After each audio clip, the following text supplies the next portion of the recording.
தற்பொழிவை நாடாது. அன்பு தற்பொழிவை நாடாது. 1 கொரிந்தியர் 13:5. ஒரு சுயநலவாதி எப்பொழுதும் தன் உரிமைக்காக போராடுகிறான். அன்புள்ளவனோ தன் உரிமைகளையும் நேசத்திற்காக விட்டு கொடுத்து தியாகம் செய்கிறான். அன்பு ஒருபொழுதும் தற்பொழிவை நாடாது. ஆபிரகாமை கர்த்தர் அழைத்தபோது அவர் எல்லாவற்றையும் தியாகம் செய்து தன் இனத்தையும் தன் தகப்பன் வீட்டையும் விட காரணம் கர்த்தர் மேல் அவருக்கிருந்த அன்பு மிக அதிகமாக இருந்ததுதான். ஆதியாகமம் 12:1. யோனத்தானின் வாழ்க்கையை தியானித்து பாருங்கள். தன் தகப்பனாகிய சவுலுக்கு பிறகு அவனே இஸ்ரவேலின் ராஜாவாக வரவேண்டிய சூழ்நிலை இருந்தும் தாவீதின் மேல் உள்ள அன்பினால் தன் வஸ்திரம், தன் பட்டணம், தன் வில், தன் கச்சை என அனைத்தையும் கொடுத்தார். 1 சாமுவேல் 18:4. அந்த அன்பு தற்பொழிவை நாடாத தியாகமான அன்பு.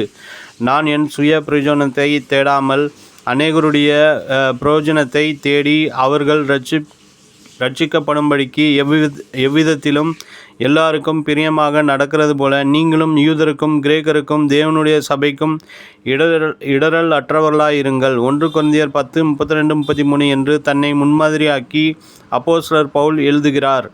அவனவன் தனக்கானவைகளை அல்ல பிறருக்கானவைகளையும் நோக்குவானாக. கிறிஸ்து இயேசுவிலிருந்த சிந்தையே உங்களில் இருக்கக்கடவது. பிலிப்பியர் 2:4-5. நம்மேல் அன்பு செலுத்துகிறவர்களை நேசிப்பது எளிது. நம்மேல் அன்பு செலுத்தாதவர்களை நேசிப்பதுதான் கடினம். ஆனால் முழுக்க சத்துருக்களாய் இருக்கிறவர்களை நேசிப்பதென்பது எப்படி? அதுதான் தெய்வீக சுபாவம். கர்த்தர் உங்கள் சத்துருக்களை சிநேகியுங்கள் என்று வெறுமையாய் கட்டளையிட்டு நிறுத்தாமல் தன் வாழ்க்கையை சத்துருக்களை நேசித்து காட்டினார்.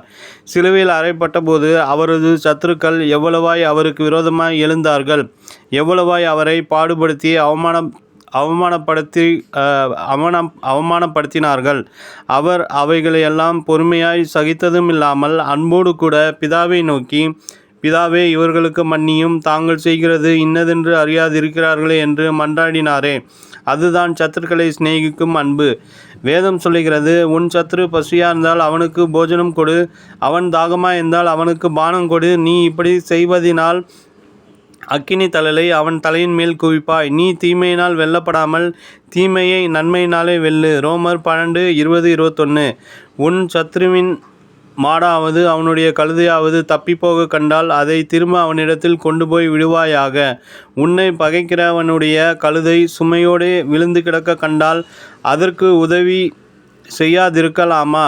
அவசியமாய் அவனோடு கூட அதற்கு உதவி செய்வாயாக. யாத்ராகமம் 23:4-5. தேவ பிள்ளைகளே, அன்பு தற்பொழிவை நாடாது. நினைவிற்கு, உன் சத்துரு விழும்போது சந்தோஷப்படாதே, அவன் இடரும்போது உன் இருதயம் களி கூறாதிருப்பதாக. கர்த்தர் அதை காண்கிறார். அது அவர் பார்வைக்கு பொல்லாப்பாய் இருக்கும். அப்பொழுது அவனிடத்தில் நின்று அவர் தமது கோபத்தை நீக்கி விடுவார். நீதிமொழிகள் 24:17-18.